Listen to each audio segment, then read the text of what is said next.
Today, we're jumping into the pretty wild world of product development. You see, product teams have way more influence than ever before, which is great. But why do they also feel more pressure than ever? We're going to break down what's really going on here. And let's just start with something every single person in product can agree on. Tanguy Krusen from Jira just nails it. Product work is hard.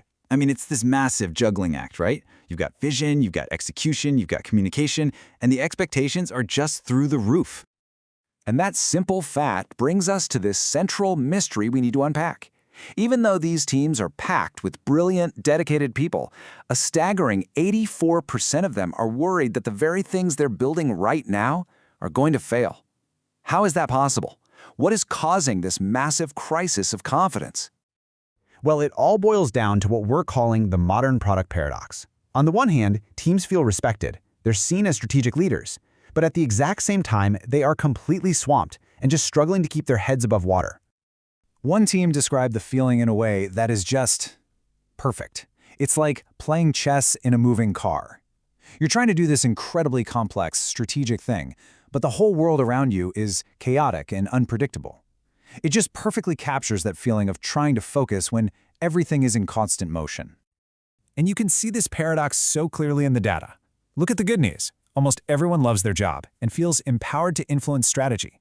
Awesome. But then look at the other side. That fear of failure is everywhere. The environment's getting cutthroat, and almost half of them feel like they don't even have time for the strategic work they were hired to do.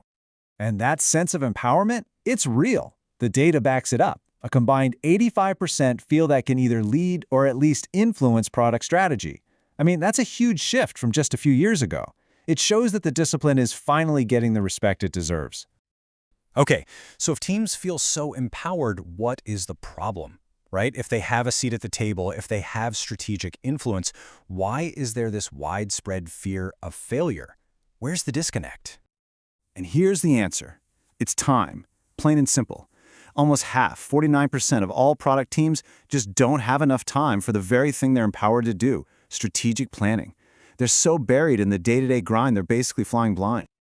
Now, you might be thinking, well, isn't AI supposed to fix this time crunch? And yeah, it is helping, but it's kind of like bailing water out of a leaky boat instead of actually fixing the hole.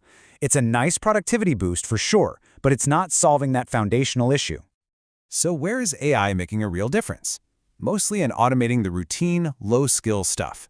You've got 77% of teams saving time on things like summarizing meeting notes or drafting documents. And hey, in some cases, that's winning them back up to 2 hours a day, which is not nothing.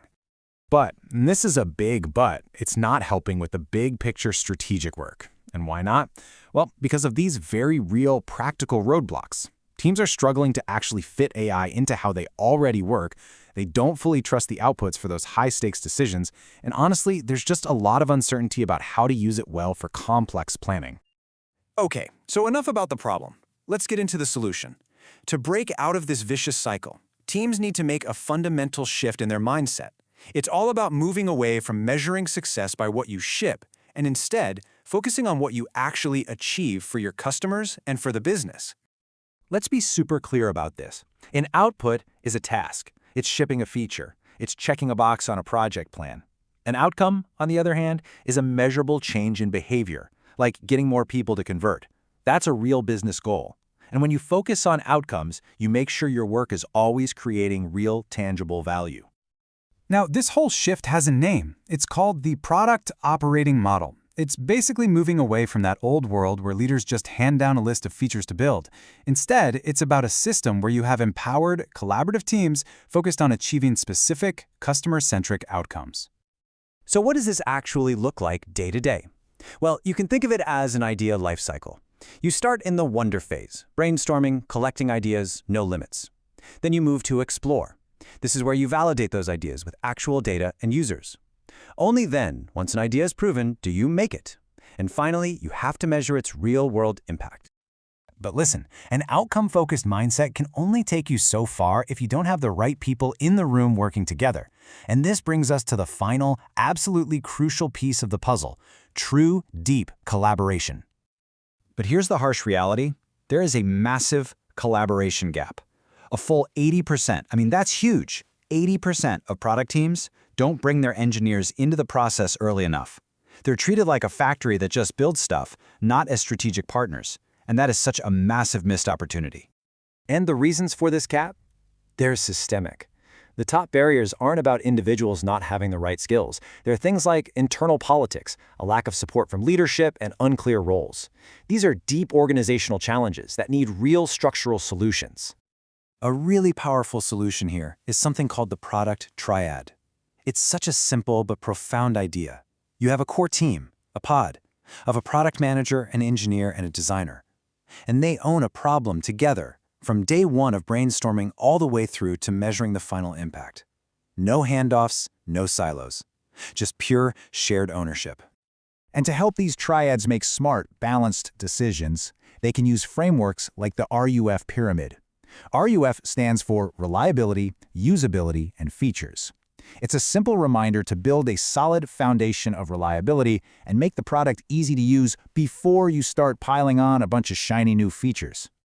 So let's just put it all together, side by side. The strategy is the direct antidote to the squeeze. You feel like you have no time for strategy?